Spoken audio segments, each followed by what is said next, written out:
Right now, Lakewood police are looking for the driver who hit and killed a 49-year-old mother. It happened Memorial Day near 6th Avenue. Angie Salvage was walking west on the 6th Avenue frontage road near J Street. Police believe that she was hit and died from her injuries. They have not made any arrests. Angie's family says it is frustrating, like looking for a needle in a haystack, and they just want their mom back. I'm sure you were scared, and that is understandable, but you took a mom away from 5 kids. It's been really hard. I just want to pick up the phone and call my mom and ask her, you know, what funerals would you want at your funeral? What flowers would you want at your funeral, Mom? And what songs should I play? And what would you like? And what would you want me to do? And what do I do? And it's been really hard because I can't do that. Angie's daughter said she was optimistic, loved the outdoors, her faith, and her family. There is a Crime Stoppers reward for any information that leads to an arrest, and you can stay anonymous. An Aurora police officer was driving more than 100 miles per hour, music playing, one hand on the wheel, before a deadly crash. New body video camera shows us what's happening in the moments before the crash. It happened back in March. Eduardo Landeros was heading to a non-emergency call. No lights, no sirens or seatbelt. He raced down Chambers, then T-boned another driver, killing him. Landeros' body camera caught the crash.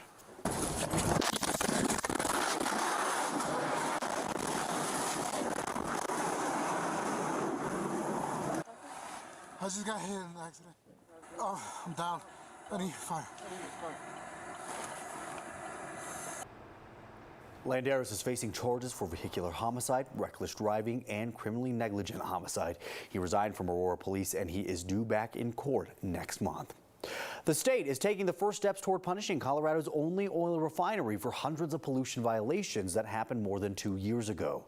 New documents show some of the issues at Suncor. For example, Suncor says heavy rain and flooding led 42 gallons of hazardous waste to spill last month. Incidents like these can have health and environmental impacts. The health department says it's committed to holding the company accountable, but Suncor has had problems for years.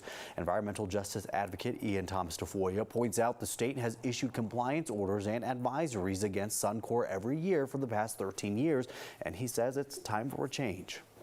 Suncor's had a troubled past here, troubled present. It just seems to continue, and the fines that the state is giving and the interactions with the EPA and CDPHE haven't seemed to make a difference in the way that they're behaving.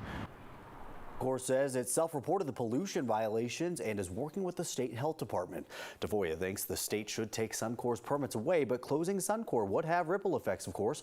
A federal publication called This Week in Petroleum says Colorado gas prices increased at more than double the national average while the refinery was offline around New Year's. Now to some national news. The search continues for missing actor Julian Sands. The British actor and experienced hiker vanished 5 months ago in the mountains northeast of Los Angeles. The San Bernardino County Sheriff's Department says some parts of the region still have 10 feet or more of ice and snow, and that has slowed down search efforts there. The 65-year-old Sands is best known for the films A Room with a View and Warlock.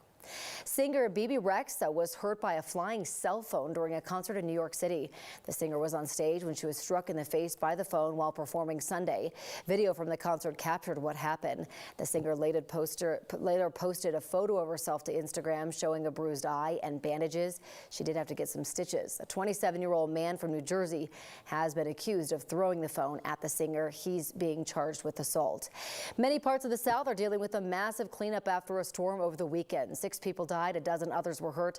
Many people are still without power. People in Texas are dealing with extreme heat too. The Weather Service says in Houston temperatures reached 100 degrees, but the heat index made it feel like 110. An earthquake hit southern Colorado this week, but no damage is being reported. The USGS reports a 4.3 magnitude hit yesterday morning near Trinidad. It was considered a minor quake, noted by the star on this map. The triangles show where shaking was felt. You can see it was felt up near Colorado Springs, but our meteorologists say the quake did not come from a fault line, but likely by drillers injecting wastewater from fracking back into underground wells. And one thing you want to know about the weather today, it's going to be a whole lot like yesterday with temperatures in the 80s along the Front Range. That includes 87 in Denver, 70s back up into the foothills, and we'll see decreasing clouds. And then for tomorrow, a few degrees cooler with a chance for a late day shower or storm. Ed, thank you. At this hour, as you get ready to head out on I-70 and 270, we are good and quiet. Couple cars out here on the interstate. Travel times are reflecting the same thing. No major issues on I-70 right now between I-25 and 225. 8-minute drive both ways. Buying groceries is expensive. Buying organic even more so. Community Food Share Service Boulder and Broomfield counties, and they're breaking down that barrier by growing their own produce for their food bank.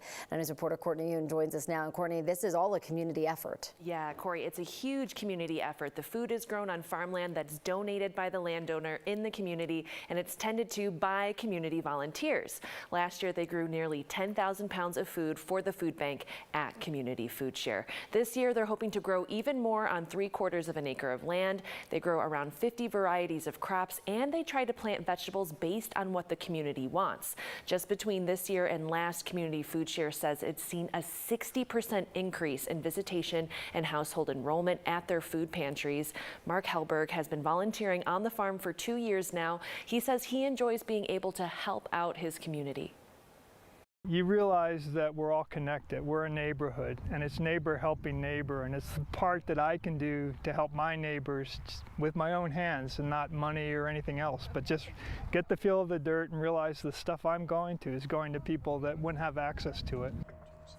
Besides growing their own produce, Community Food Share also rescues 12 tons of food each day that would otherwise go to waste. If you want to help efforts like this farm and food bank, you can help by donating to the 9 Cares Colorado Shares Spring Drive. Scan that QR code at your screen here to donate now, or you can give when you're at your local King Soopers. Each dollar you donate will provide 3 meals to Coloradans in need in your community.